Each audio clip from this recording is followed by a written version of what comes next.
Marcus Hill woke at 5:47 a.m., 3 minutes before his alarm. He didn't need the phone to tell him the time anymore. His body had learned to wake in the dark, in the cold, in the silence before anyone else stirred. The apartment was cold, not just cool, genuinely cold. The landlord's idea of winter heating never quite reached the back bedrooms. But by now Marcus had learned to move efficiently through the darkness. He pulled on grey sweatpants and padded down the narrow hallway. His bare feet remembered every creak in the floor, the fourth plank from the wall, the one near the bathroom. He knew them all. Sophia's room was at the end of the hall. She was 7 years old, small for her age, and when he pushed open her door, he found her the way he always did, buried under 2 comforters and the weighted blanket, the one he'd saved 4 months to buy. The thing had cost $380, which meant he'd cut back on groceries, delayed some car maintenance, picked up extra weekend contracts. But the sleep specialist said it would help with her anxiety, and when Marcus made a decision about Sophia's well-being, he didn't hesitate. Her inhaler sat on the nightstand next to a glass of water, positioned exactly where the pulmonologist had recommended, not on the dresser, not on a shelf, on the nightstand, within arm's reach. Marcus checked it every morning without fail. The allergy season was coming, and her asthma had been acting up more frequently lately. He'd noticed her breathing becoming slightly labored during coding club last Tuesday. Nothing alarming, but enough to make him more careful. He didn't wake her yet. He had 40 minutes before they needed to leave for school. 40 minutes to make breakfast, to pack her lunch with the specific brand of applesauce she'd eat, the organic one from the co-op, not the store brand, even though both were technically the same thing to anyone else. But not to Sophia, and to check that her book report was in her backpack. The Tuesday before he'd forgotten, just slipped his mind, while he was managing an email exchange with a client whose network had crashed. Sophia had cried in the car, not because she was upset with him, but because she hated disappointing Mrs. Kading. That had gutted him more than any of her tears about missing her mother. Sharon had left 3 years ago. And while those tears made sense, these tears were different, the ones about disappointing a teacher who actually noticed her. Those cut deeper somehow. By 6:30, oatmeal was cooling in 2 bowls. His was plain, just the way he'd learned to eat it growing up. Economical, practical, no fuss. Hers had cinnamon and a drizzle of honey, stirred in so it created swirls through the whole bowl. She loved the pattern of it. Marcus had learned to notice the things that made his daughter feel cared for. It wasn't the expensive weighted blanket necessarily. It was the honey stirred in exactly right, creating a pattern she could see before she tasted it. He woke her gently, the way the parenting forum had suggested, before he knew about parenting forums, before they became his lifeline. Hand on her shoulder, soft voice, gradually brighter lights. "Hey butterfly, school day." Sophia blinked awake. Her eyes found his face first, always his face, then the window, where snow had fallen overnight, pressing thick against the glass. She studied the accumulation like it was a problem she needed to solve. "It snowed again," she said. "Not quite a question. Looks like it. Purple boots or grey boots?" Marcus filed this away. The fact that she had asked about the purple ones instead of just wearing them. Last week, the squeak of the sole in the school hallway had bothered her so much that she'd asked to walk silently. "No one was looking at you," he'd said, but that wasn't the point. The point was that she'd been aware of the possibility of being looked at, and the awareness was the problem. "Grey," she said before he could answer. "Purple squeaks." They ate in comfortable quiet. Sophia reviewed her multiplication flashcards between bites. 8 times 7, 9 times 6. The patterns were beginning to make sense to her. Marcus checked his phone while she studied. 2 client emails. both routine. One from a small law firm needing a security audit, one from the hospital system that had become a regular contract. He ran his own IT consulting business from home, which meant flexible hours, which meant he could be the one to pick Sophia up from school every day, which meant every missed deadline was his fault alone, which meant he carried the full weight of their survival on his own shoulders. It was fine. He'd learned to carry things. Dad, you're butterfly. Can I do coding club on Thursdays? Mrs. Keating said there's space. I want to make a game where you solve math problems to build a castle. Something in his chest loosened. This was the thing. This was the moment that made the whole thing worthwhile. Not because she wanted coding, but because she wanted to build something with him. Metaphorically, because his work mattered to her, because even though they were struggling, there was still this moment where his daughter looked at him and saw possibility instead of just survival. Thursday is my grocery day, Marcus said, thinking fast. Sophia's face fell slightly, but he continued, I can move it to Wednesday. You really want to? I want to make the castle game, she said. I think it would be cool. Then yes, Marcus said, absolutely yes, we'll figure it out. By 7:40 they walked 3 blocks to Brookfield Elementary. The snow had been cleared, but kept falling. Fat flakes that caught in Sophia's braids. She'd started wearing braids last year. And at 7 years old she was already aware that braids meant something in her school. They marked her as black. They marked her as someone whose hair needed to be done a particular way. Which was fine, which was beautiful, but which also meant she was visible in a specific way to the other kids. Marcus tried to protect her from the awareness, but that was like trying to protect her from gravity. The awareness was already there, already shaping how she moved through the world. Other parents clustered near the entrance, mostly mothers, a few fathers in business casual, everyone white, except for Mr. and Mrs. Chen, who ran the bodega on the corner. Marcus had learned not to expect conversation. He wasn't unfriendly, but he also wasn't going to pretend he fit into their world, the world of SUV carpools and weekend ski trips and volunteer committees that made decisions about fundraisers. He worked, he parented, that was enough. But today Jenny Patterson appeared with her determinedly cheerful smile, the kind that made Marcus's shoulders tighten before she'd even opened her mouth. Marcus, Jenny said, touching his arm in that way people do when they want something. I meant to ask, are you coming to the Winter Gala fundraiser? We're trying to get as many families as we can. It's really for the kids, you know. New playground equipment, only $150 per ticket. Marcus kept his expression neutral. He'd gotten good at this. The neutral face, the professional voice, the way of moving through rejection without flinching. The gala is $150 per ticket. Well, 2 tickets if you're bringing a partner, but if it's just you. Probably not this year, Marcus said. Sophia's hand tightened in his. She understood exactly what was happening, even at 7. She understood the math perfectly. $150 per ticket meant that Marcus would have to choose between that and 3 weeks of groceries. It meant that some families could afford luxury and other families couldn't. And the school was very kindly offering the opportunity for Marcus to feel the difference in real time on a Friday night, surrounded by people who could comfortably drop $300 on an event.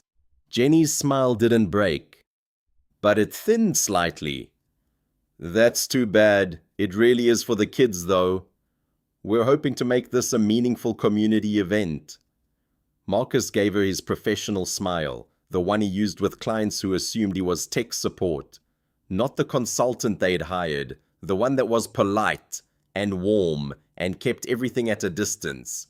Sophia's my priority, he said.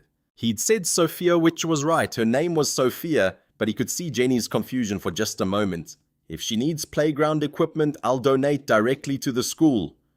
He'd said Lena by mistake before when stressed, but this time he got it right. Jenny nodded and turned away. The interaction was complete. The boundary had been established. Sophia looked up at him. "You don't have to come to stuff, Dad." "I know you're busy. I come to things that matter," Marcus said. "Your recital, your parent-teacher conferences, the coding club showcase is going to matter, right?" Her smile was small, but real. He watched her disappear into the building, her backpack almost as big as her torso, and felt the familiar weight settle across his shoulders. Not self-pity exactly. He'd worked through that 2 years ago, in therapy, when Sharon had first left. This was different. This was the simple arithmetic of single parenthood. Every decision was his, every mistake, every victory, every Tuesday morning panic about forgotten homework, every conversation with a woman trying to sell him access to community, every moment his daughter understood, without being told, that their family was different. Marcus pulled out his phone and checked his calendar. Today he had a system maintenance call at 11. The afternoon was free. He'd prep dinner early, maybe get ahead on some invoices. He didn't know that in 4 hours he'd meet someone who would make him reconsider what his life could look like. He didn't know yet that sometimes the most important things aren't planned at all. They happen in the spaces between intention and chance. And they arrive with the kind of inevitability that makes you wonder if you were always moving toward them. Diana Chen's office occupied the northwest corner of the 17th floor. Floor-to-ceiling windows offered an unobstructed view of Boston Harbor. And on clear days she could see planes descending toward Logan Airport, their lights blinking in the darkness. Today she saw only snow, and the grey suggestion of water beyond it. She'd arrived at 6:15 a.m. As always, the cleaning crew was still working, pushing their carts down the hallway. The coffee not yet brewed in the executive kitchen. Diana preferred it this way. The building quiet, her mind clear. 2 hours to work before her assistant arrived, and the day's chaos began. At 47, she was the youngest senior partner at Hutchinson & Reed, one of the most prestigious law firms in Boston. She was also one of only 3 women in that position. She'd made it to the top by being sharper than her competitors, more prepared, more willing to work 100-hour weeks than anyone else. Anyone else who had family obligations to consider. She'd made it by sacrificing things that other people considered non-negotiable. Her marriage, for instance. David had filed for divorce 5 years ago, citing fundamental incompatibility, which was lawyer speak for, "You care more about winning cases than building a life together." He wasn't wrong. Diana had attended her own father's funeral via conference call because she was in the middle of a merger negotiation. She'd missed 3 anniversaries in a row, but she'd never missed a deadline, never lost a case she'd personally led, never showed weakness. She settled into her chair, opened the brief on her desk. A pharmaceutical company accused of price fixing, a case that was ugly and morally ambiguous, and would pay enough to cover her annual salary twice over, and began reading. The work consumed her attention in a way that nothing else in her life could. The work was clean. The work had rules. The work was something she could actually win. At 8:15 her phone buzzed, a text from her sister Diane. They'd given up talking directly most of the time, because the conversations always went the same way. "Are you coming to Emma's spring recital? She's asking about Aunt Diana." Diana's niece was 9 years old. Diana had seen her maybe 4 times in the last 2 years. She typed back, "I'll try. Calendar is complicated right now." Diane's response came within a minute. "It always did. It's always complicated, Diana." Diana set the phone face down and returned to the pharmaceutical brief in front of her. She made a note about the deposition strategy. She made another note about case precedent. She buried herself in the work, because that was something she understood, something she was good at, something that didn't require her to pretend to be someone she wasn't, or to apologize for the choices she'd made. By 8:30, when Margaret knocked and entered with coffee, Black no sugar, exactly the way Diana preferred. She'd already read 40 pages and made 3 strategy pivots that she knew would matter when they got to trial. Margaret was 62, had worked for Diana for 6 years, and had the particular kind of wisdom that came from understanding your boss's patterns without judgment. She placed the coffee on the left side of Diana's desk, the schedule on cream card stock on the right. "You have the Morrison deposition at 9, Margaret said. "Lunch with Robert Chen at 12:30, then the partnership meeting at 3. Anything else, you got another invitation to the Sullivan wedding. It came yesterday. I left it on your desk." Diana glanced at the heavy envelope Margaret had placed there. Catherine Sullivan was a junior partner, marrying some finance executive. The wedding was in Vermont at some resort that Diana had probably stayed at for a corporate retreat at some point in her career. Everything blended together. "RSVP regrets," Diana said automatically. "You've declined the last 4 wedding invitations," Margaret said carefully. She said it the way someone says something important, without quite admitting that what they're saying is important. "I don't enjoy weddings," Diana said. Margaret, who'd worked for Diana long enough to know when to push, said quietly, "People notice when you never attend social functions. It's part of the job at the relationship building." Diana looked up from her brief. "People notice everything I do anyway," she said. "That's the job.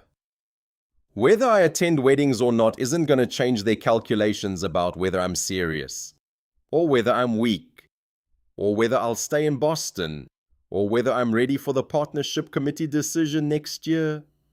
After Margaret left, Diana opened the invitation anyway. Thick paper, elegant script, a weekend in February at the Snow Peak Lodge, a luxury resort in Vermont. The kind of place where people went to celebrate things. Diana hadn't been to a celebration in so long that she wasn't sure she'd remember how to move through one.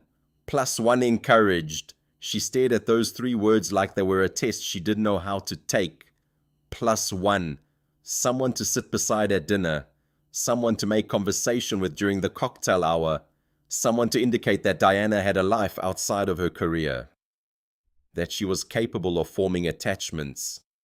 That she wasn't just a brilliantly functioning machine in an expensive suit. She'd been alone long enough that alone had started to feel like a choice rather than a circumstance. But staring at those 3 words +1 encouraged something shifted. Not dramatically, not in a way she could articulate, just a small crack in the armor she'd built so carefully over so many years. A small terrifying possibility that she didn't want to be alone anymore. Diana set the invitation aside and went back to work. But the crack remained. The small possibility remained. And for the rest of the day, even as she demolished opposing counsel in her deposition and made notes for the partnership meeting, a tiny part of her mind stayed fixed on those 3 words, +1 encouraged. The coffee shop was expensive. The kind of place where people who worked in the building next door came to feel like they had good taste and money. Marcus had arrived 15 minutes early for his meeting, which meant sitting at a table he didn't choose, drinking coffee he didn't order, feeling acutely aware of his shirt. It was clean, it was pressed, but it wasn't expensive, and everyone could tell. He was reviewing notes on his phone, preparing for the security audit pitch, when a shadow fell across his table. He looked up to find a woman in her mid-40s, sharp-eyed, with the kind of posture that indicated someone who'd made a career out of being right. "Marcus Hill?" she asked. He stood to greet her. "Yes, Diana Chen." They shook hands. Her grip was firm, but not aggressive, just strong. Diana sat down without asking permission, which was the kind of thing only certain kinds of people did. She ordered her coffee with a gesture, just a nod toward the barista, and it arrived immediately, as if she'd been waiting for her all along. "I reviewed your portfolio," Diana said without preamble. You rebuilt the security infrastructure for Connolly Banking 3 years ago. That was sophisticated work. The way you identified the vulnerability in the authentication layer, that was elegant. Marcus wasn't used to being seen as sophisticated. He wasn't used to people using words like elegant to describe his work. Thank you. But I want to understand why you're running a solo consulting business instead of working for a major firm. You have the credentials. The question shouldn't have landed the way it did. It was professional, straightforward. But something in the way she asked it, something in the genuine curiosity, made him answer honestly instead of defensively. Have a daughter, he said. 7 years old, single-parent situation. A firm would want hours I don't have. Diana studied him for a moment. Not with pity, with recognition. My ex-husband said something similar when we divorced, she said. Except he meant I should change my career, not him. She didn't smile when she said it. Just stated it like fact. That's not what I'm saying, Marcus said carefully. I'm saying I made a choice about what mattered, and your daughter came first. Yeah. Diana nodded once, took a sip of her coffee. I need a comprehensive security audit. Your firm would be expensive, but the work you did for Connolly proved you're worth what you charge. You quoted $5,000 for the initial assessment and implementation plan. That's the standard rate for I'm going to have Margaret send you a revised contract. Diana interrupted. 15,000, same scope of work. Marcus didn't know what to say. You're good at what you do, Diana said. And there was something in her voice that suggested she didn't give compliments easily. Stop underpricing it. Stop acting like flexibility around your daughter makes you worth less. The market doesn't work that way, and neither should you, she stood. Start Monday. Margaret will handle the logistics. Then she walked out of the coffee shop without waiting for a response. Marcus sat there for a long moment, staring at his coffee, trying to understand what had just happened. He'd gone into the meeting expecting to pitch.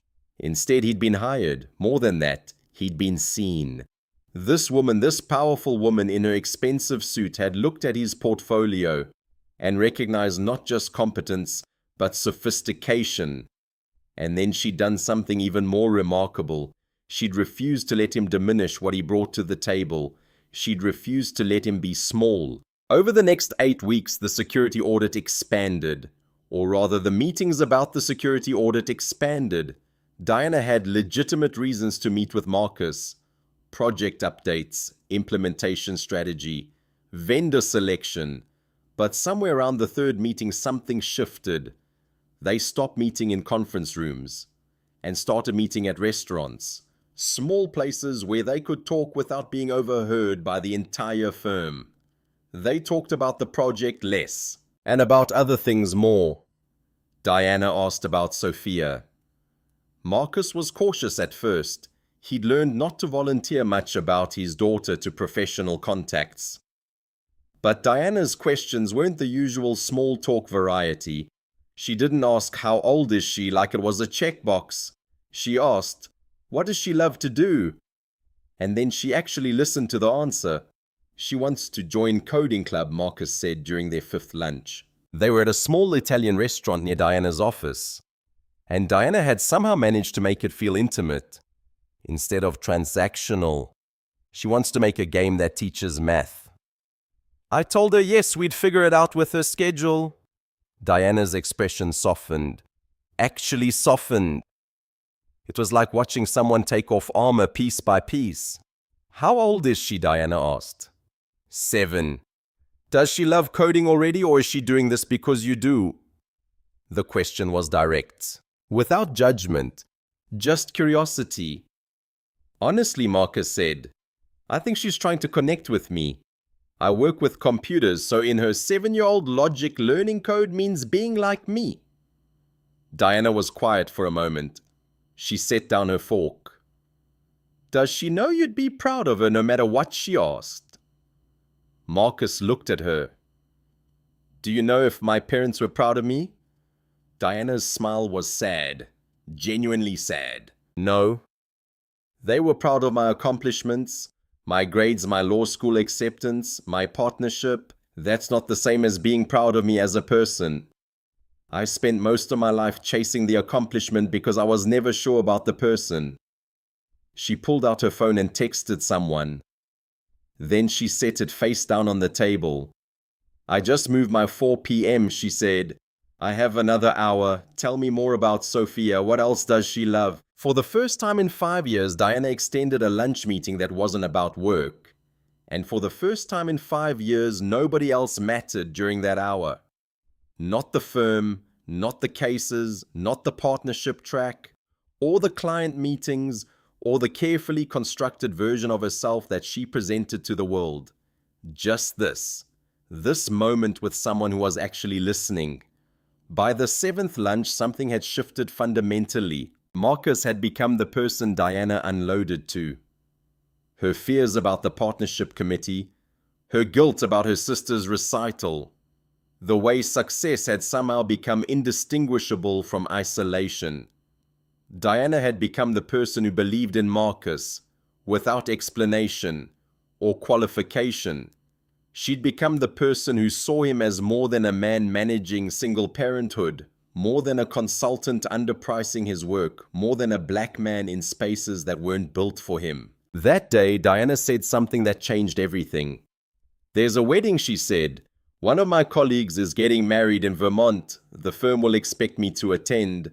I've declined the last few wedding invitations because I didn't want to go alone, and I didn't want people to ask me questions about why I was there without a +1. She set down her fork and looked at him directly. I'm thinking of going, she said. Marcus didn't ask why. He understood. Alone didn't sound good anymore. The world felt too big, and success felt too hollow, and the armor felt too heavy, and the possibility of being seen with someone who really mattered not as a career move or a status symbol suddenly became the most important thing. Will you come with me? Diana asked. It was the most vulnerable thing she'd said to him. Marcus reached across the table, not to hold her hand, just to make it available. She didn't take it, but she looked at it, and her eyes went soft. If I bring you, she said, people will make assumptions about who you are, about why I'm with you, and I'm not going to pretend to be someone I'm not, and I'm not going to ask you to be someone you're not, and I'm not going to apologize for the age difference or the career difference or any of it. Okay, Marcus said, people will judge us, I know, and you still want to go. Marcus thought about Sophia, about doing things alone, about someone looking at him and seeing more than his limitations. About someone looking at him and seeing him. Yeah, he said, I do. Diana finally picked up her water glass, drank it all the way down. Okay then, she said. She said it like she was making a decision. That couldn't be unmade. Marcus called his mother that night. You need childcare this weekend, she asked without preamble. She had the particular gift of mothers, who know things without being told. Yeah. Saturday and Sunday. There was a pause. His mother was good at pauses. She'd raised him with pauses, had taught him that sometimes the most important communications happened in silence. This for a woman, she asked. Marcus had no idea how she knew, but his mother had always been able to read him. Yes. What's her situation? Divorced. Senior lawyer, powerful, kind of brilliant. Another pause. She's single. Yeah, and she asked you to go to a wedding with her. Yes. His mother took a breath. Marcus could hear her in the kitchen. Maybe pouring herself tea. Maybe just breathing. Sophia, no, not yet. You're going to tell her. Yeah, I'm going to tell her. And if she doesn't react well, Marcus looked out his window at the snow-covered street below. Then I made my decision wrong. His mother's voice softened. Butterfly used to cry every Sunday night because she thought you were lonely. She'd say, Daddy's always working. She doesn't understand that sometimes working alone is protecting her. I know, Marcus said, but maybe it's also limiting her, his mother continued. Maybe when she sees you with someone who chooses you, she learns something about what she's worth too. Maybe she learns that being loved by someone isn't something to be scared of. After they hung up, Marcus sat with that thought. He pulled out his phone and texted Diana, "I want you to know I'm bringing pieces of my life with me. My daughter is part of everything I do. If this goes somewhere, she matters." Diana responded, "Within a minute, I know. And I'm terrified. And I'm still going." The next morning, Marcus told Sophia about the wedding. "I'm going to a wedding with a friend from work," he said over breakfast. Sophia looked up from her oatmeal. "Is she nice?" "She's smart and strong and I like spending time with her." Sophia didn't ask more questions, which was the thing about children. They could sense when to press and when to let something be. "Is she coming to pick you up?" Sophia asked. That was the real question. That was the question about whether this was temporary or real, whether it mattered, or whether it was just another thing adults did that didn't really mean anything. "She's meeting me there," Marcus said. "Grandma is staying with you. Don't forget about me," Sophia said. It was such a small thing, such a simple thing, but it broke him a little. The idea that she would even need to say it. The idea that after 7 years of devotion, she's still worried that he might forget her. "Never," Marcus said. "You're my butterfly. That's not something I could forget even if I tried." The drive to Vermont took 3 hours. Diana picked Marcus up Friday afternoon in a black sedan. That probably cost more than Marcus made in a year. He'd borrowed a suit from a friend. Charcoal grey, carefully tailored to fit his frame. It looked good. It looked professional. It was still borrowed. And they both knew it. They didn't talk much during the drive. The magnitude of what they were doing was too large for casual conversation. The snow began midway, visibility dropping, the world becoming smaller, more intimate. At one point, Marcus asked, "You nervous?" Diana's hands tightened on the steering wheel. "Terrified. You're. Why?" "Because this matters," Marcus said. "That's why." They arrived at Snow Peak Lodge at 5 p.m., and Marcus immediately understood why Diana had been hesitant to come alone. The place was breathtaking.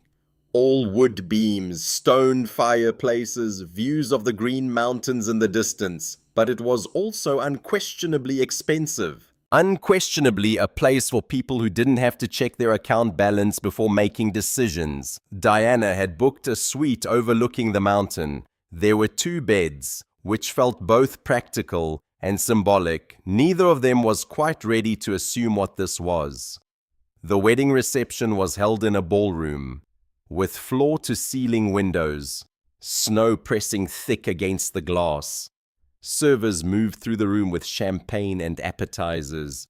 The gathered crowd was Diana's world. Lawyers, partners, people who'd made it to positions of power by being smart and ambitious and willing to sacrifice things that mattered. Marcus had borrowed the suit, but he couldn't borrow the bearing. He wore his careful smile, the one he used when people assumed things about him that weren't true. The moment Diana and Marcus walked into the reception together, the room did something subtle, not obvious, not dramatic, but every conversation shifted. Eyes began their calculations. Age, status. The unspoken question that everyone asked when they encountered something that didn't make sense to them. Who doesn't belong here? Then someone asked the question. That would define the entire evening. The question came from Virginia Ashford, a senior partner at the firm, a woman with silver hair, a sharp smile, and the kind of power that came from decades of being right in rooms full of people. She was Diana's colleague and rival, though Diana would never have admitted the rivalry. Virginia had been watching them all evening, watching with the particular intensity of someone who sensed a challenge to the order she'd worked to maintain. They were seated at a dinner table, with Robert, Diana's closest ally at the firm, and Margaret, Diana's assistant. Virginia smiled across the table with her particular brand of calculated charm. "Diana, I have to ask, Virginia said, her voice bright with the dangerous edge underneath. How long have you two known each other? A few months, Diana said. Virginia's smile deepened. Fascinating. Because last year at this very event, you spent the entire evening explaining why you didn't have time for dating. You said, and I quote, "I have a demanding career and I'm not interested in playing house with someone who doesn't understand my priorities." The table went quiet. I remember Diana said carefully. Virginia leaned back in her chair, still smiling, her eyes never leaving Diana's face. So what changed? Did your career suddenly become less demanding? Or did you finally decide that playing house might be nice after all? She took a sip of wine, her eyes never leaving Diana's face. And Marcus, Virginia continued, turning her attention to him with the precision of a surgeon selecting an instrument. You work from home, correct? That must be perfect for managing childcare. Juggling everything. The word juggling landed like a hit. She was systematically deconstructing him. But not through attack, through questions, through feigned curiosity, through a tone of voice that suggested she was simply trying to understand, when really she was trying to diminish. I imagine it takes a certain kind of man, Virginia said, to be comfortable with his partner making 10 times what he does. Professionally speaking, no judgment, of course. There's actually something quite respectable about a man who handles the household side of things. Someone has to, and it's not a small job. She just told the entire table, explicitly, clearly for anyone listening, that Marcus was a kept man, that he was dependent, that he'd brought himself to this wedding hoping to improve his situation through association. Marcus felt the weight of every eye in the room. He felt the moment the air shifted, the moment people began to reassess him, through that new lens. A man trading on his proximity to a successful woman, a man without credentials, without power, without anything except his willingness to be managed. He looked at Diana. Her face was carefully controlled, the way it always was when she was in a room full of lawyers. But he saw it, a flicker of something underneath. Not doubt about him. Doubt about herself. Doubt about whether Virginia was right, whether she'd made a mistake bringing him here. And that's when Marcus understood something. That would change everything. Virginia wasn't attacking him to diminish him. She was attacking Diana, using him as the weapon.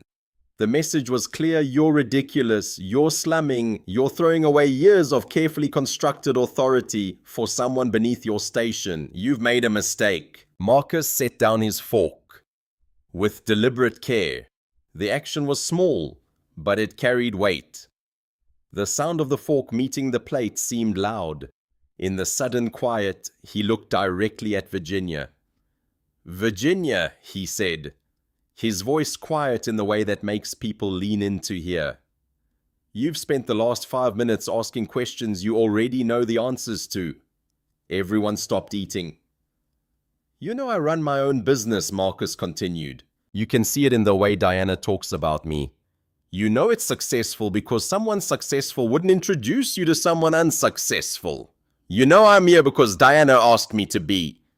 But what you're doing the way you're asking, you're not curious. You're testing whether Diana will let you diminish this, whether I'll get defensive and prove something, whether she'll apologize for her choices and accept your version of what she should want."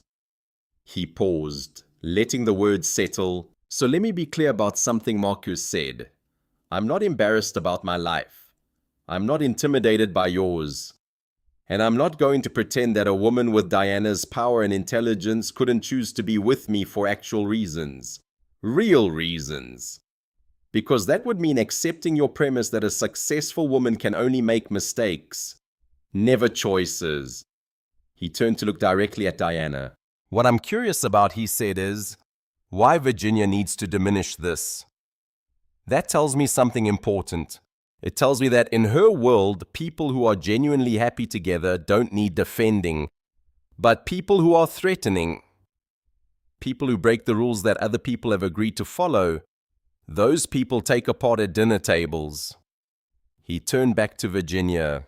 And she should be terrified.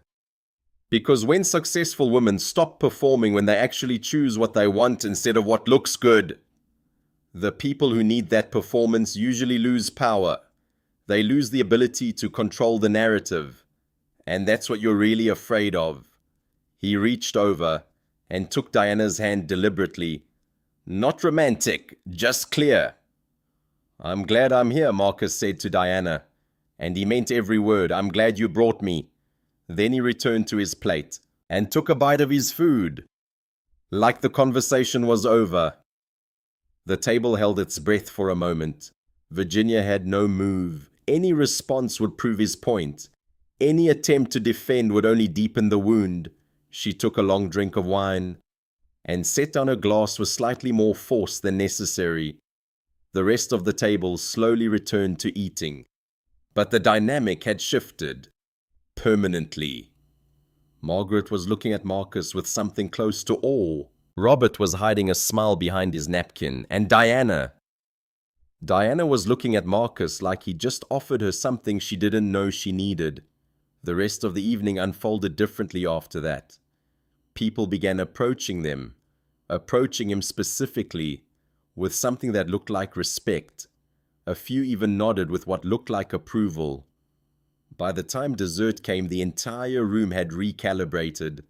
Virginia left about 10 minutes into the dessert course, claiming a headache.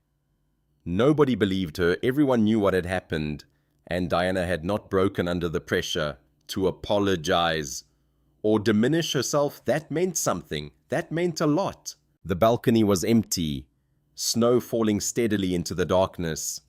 Diana had excused herself from the table after dinner, needing air, needing space, needing to process the fact that everything had changed. Marcus found her 15 minutes later, standing in a thin dress, no coat, her shoulders hunched against the cold. You didn't have to do that, she said without turning around. She was wrong, and she was attacking you, not me. Diana turned to face him, her eyes were wet. Was it worth it? Did you feel small tonight? Even for a second, Marcus wanted to lie. Lying would have been kinder, but she'd asked for truth, so he gave it to her. Yes, he said, when she said I work from home for childcare because it's true and it felt like it made me less. Diana's jaw tightened. That's because I created that situation. I created a moment where you had to defend yourself at dinner instead of just enjoying the evening. You created a moment where you chose something for yourself, Marcus said. That's not selfish, that's growth. Diana wrapped her arms around herself. Is it? Or am I just 47 years old and finally wanting something badly enough that I don't care what it costs? What do you think it will cost? Diana looked at him with water in her eyes, and her voice shook when she spoke. Everything. My reputation.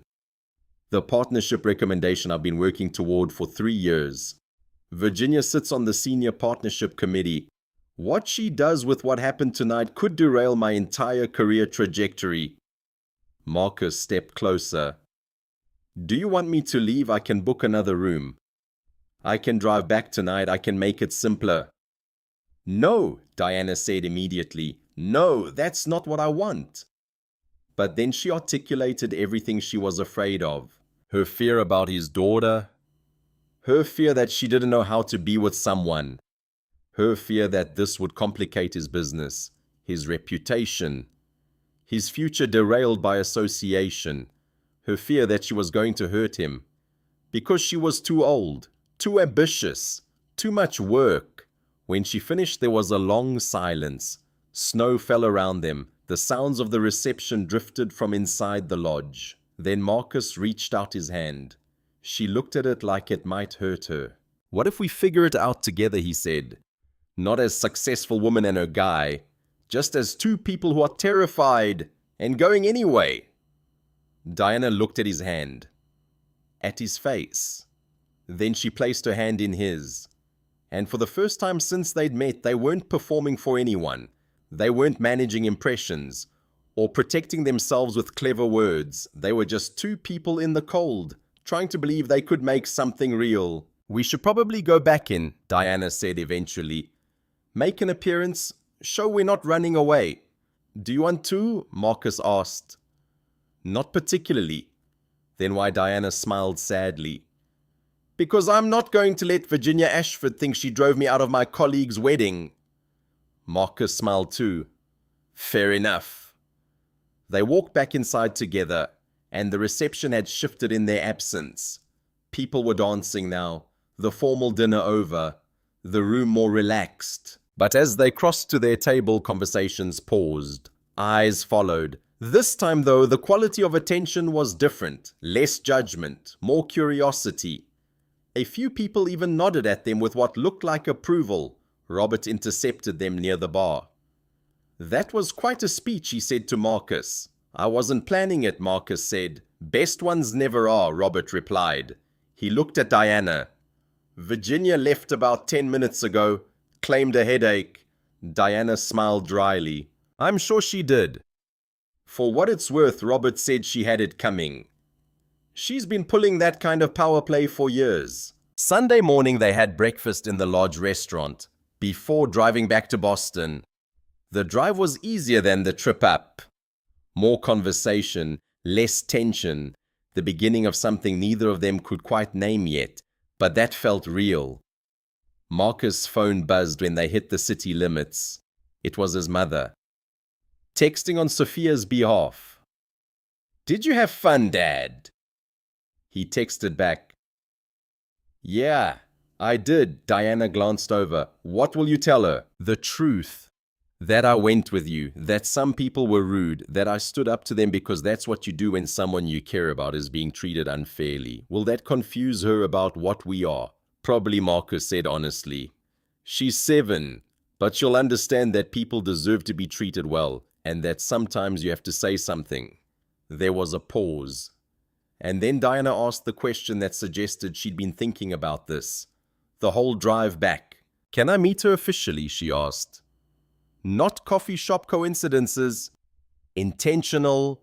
Real. Marcus felt something settle in his chest. Something like hope. But more solid than that. Something like destiny. If he believed in that sort of thing. Yeah, he said. I'd like that. What should I know about her? Diana asked. Marcus listed the things: Sophia's brilliance, her kindness, her particular way of seeing the world. She's going to ask you if you like coding and if you've read the right books. And if you lie, she'll know. Diana laughed. I'm a lawyer. I can handle a 7-year-old interrogation. They pulled up to Diana's building in Back Bay. Before she got out, she turned back to him. This weekend was terrifying, she said. Yeah, and I want to do it again. The wedding or the being with you part, Diana kissed him. Soft, careful, like she was still learning what it meant to let someone in. Both, she said. Marcus drove across town to pick up Sophia from his mother's house. His mother greeted them with a knowing smile when he arrived. Something in her expression that said she understood exactly what had happened in Vermont. Sophia ran to him, threw her arms around him. Did you have fun? I did, Marcus said. Come here. I want to tell you about Diana. They sat on the couch together. Sophia tucked under his arm. And Marcus explained about the wedding, about the woman he'd brought, about the fact that Diana was someone he cared about, and that she wanted to meet Sophia officially. Is she staying with us? Sophia asked. And Marcus heard the hope and fear mixed equally in her voice. I don't know yet, Marcus said honestly. But if she does, it won't be by accident. And she won't disappear when things get hard. That's the kind of person she is. Sophia considered this seriously. Okay, I want to meet her. That Sunday, Diana and Sophia met at a weekend brunch. In a neutral place. A small cafe that Sophia loved. Diana didn't condescend. She didn't ask the kinds of questions adults usually asked 7-year-olds. Instead, she asked Sophia about coding, about her game design, about what it meant to be one of 3 black kids in her grade. Sophia quizzed Diana back, grilled her about books she'd read, coding project she'd worked on, whether she was smart or just grown-up smart. Diana answered every question directly, never pretending to know more than she did, never pretending to understand coding at a level she hadn't reached. By the end of brunch, Sophia had decided something. As they were leaving the cafe, Sophia reached out and took Diana's hand without being asked. Marcus watched the moment, felt the weight of it. His daughter, his careful, protective, guard your heart daughter, choosing connection with this woman, choosing to risk the possibility of loss in order to experience the possibility of being loved.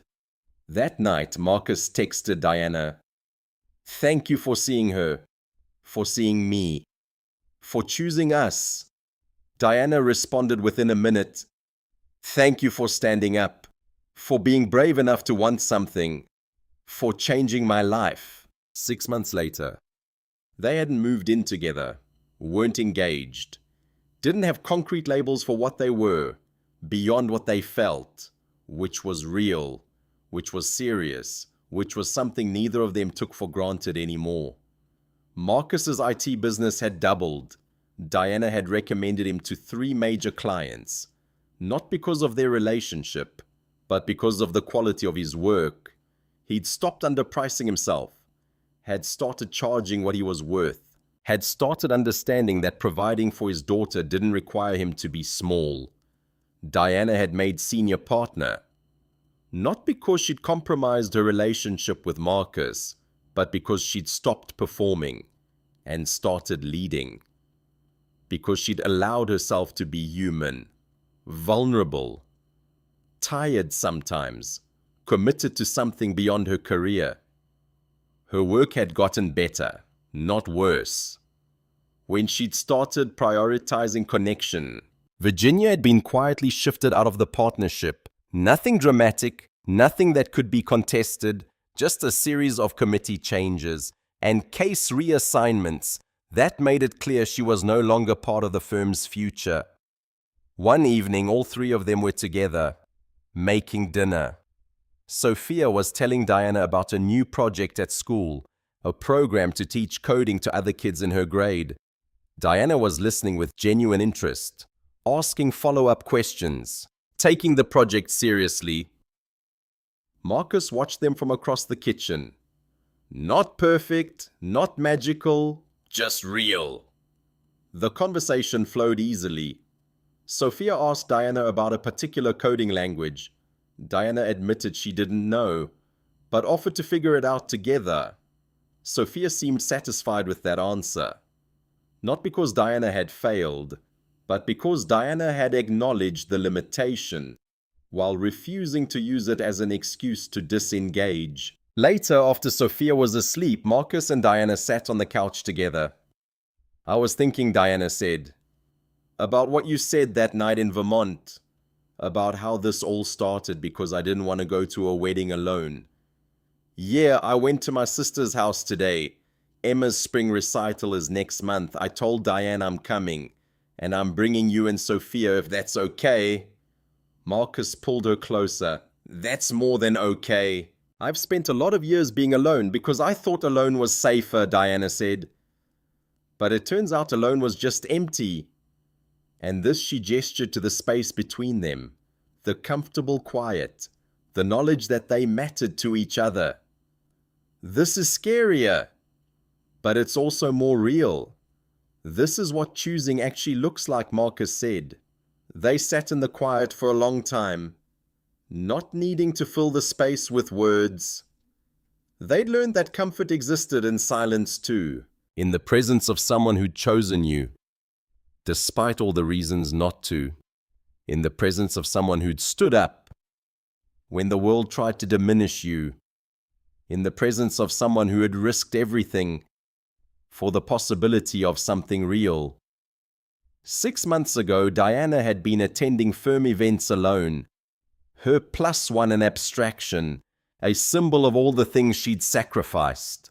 6 months ago, Marcus had been living under the weight of assumptions about what single fathers could and couldn't do, about whether his choices made him less, Now they understood something different. They understood that showing up was a kind of courage, that choosing was a kind of power, that love, real love, not the idealized version, was quiet and consistent and built on the foundation of someone actually seeing you, actually believing you were worth seeing. Virginia had learned something too. Though neither of them knew if she'd truly integrated the lesson, she'd learned that power used only to diminish others eventually diminishes itself, that the carefully constructed narratives we maintain about who belongs and who doesn't crumble when someone refuses to accept the role they've been assigned. What Diana and Marcus had discovered together on a snowy February evening in Vermont was that the most dangerous threat to people like Virginia wasn't aggression or confrontation. It was someone choosing themselves, someone choosing authenticity over image, someone choosing connection over control. And so on this quiet evening, with Sophia sleeping upstairs, with the sounds of the city drifting through the windows, with the comfortable silence of two people who'd learned to trust each other, settling around them like a blanket, Marcus and Diana understood something fundamental. This was what victory looked like. Not triumph, not vindication, just the quiet, consistent choice to show up for each other day after day, knowing full well the complications, the costs, the challenges that came with it. Sophia woke in the middle of the night, as she sometimes did, and padded into the living room, where Diana and Marcus still sat. "Are you guys staying?" she asked Diana, her voice small with sleep. Diana looked at Marcus. He nodded. "Yeah, butterfly," Diana said. And Marcus noticed how naturally she'd adopted his term of endearment. "I'm staying." Sophia climbed onto the couch between them. And all three of them sat there in the quiet. This family that the world hadn't expected to exist, that Virginia had tried to diminish, that Marcus and Diana had chosen anyway. This was the victory. This was the ending. Not a wedding, or a grand gesture, or a dramatic reversal of fortune, just a 7-year-old girl, a single father, and a woman who'd risked her carefully constructed world to be honest about what mattered, sitting together in the dark, together in the quiet, together in the real. If this story resonated with you, if you believe that real love looks like this, quiet, brave, true, please subscribe to our channel. We tell stories about grace, second chances, and the quiet courage it takes to love well. Stories about people who refuse to be diminished, who stand up when it matters, who choose each other anyway. Thank you for watching. Subscribe now.